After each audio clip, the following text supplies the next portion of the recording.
Hello, नमस्कार. Welcome to my channel food yummy. तर आज आहे ना, मुलींच्या डब्यासाठी मी या छान कुरकुरीत अशा तिखट पुऱ्या केल्या होत्या आणि त्या इतक्या छान झाल्या होत्या आणि बिलकुलही तेल पिलं नव्हतं पुरीने.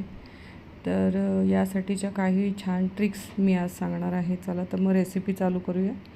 तर इथे मी घेतलं आहे 2 वाटी गव्हाचं पीठ. त्यामध्ये अर्धी वाटी रवा आणि अर्धी वाटी बेसन घातलेलं आहे.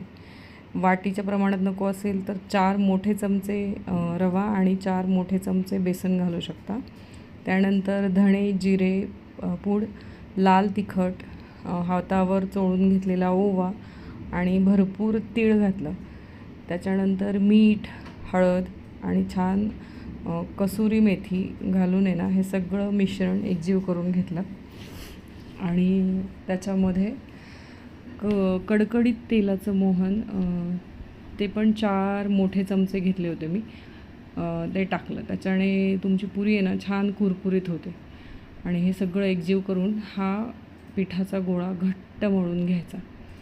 आता रवा बेसन घातल्याने काय होतं, रवा फुलतो आणि पीठ दाटसर आणि घट्ट राहण्यास मदत होते. त्याच्यामुळे तुमची पुरी अजिबात तेलकट होत नाही आणि छान फुलतेसुद्धा आणि ती बराच वेळ फुगलेली राहते.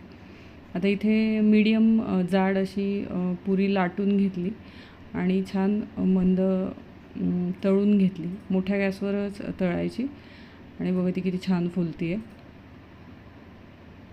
आणि अशा प्रकारे गरम गरम पुऱ्या खायला मुलींना माझ्या खूप आवडतात आणि आम्ही बऱ्यापैकी या 15 दिवसातनं वगैरे करतो.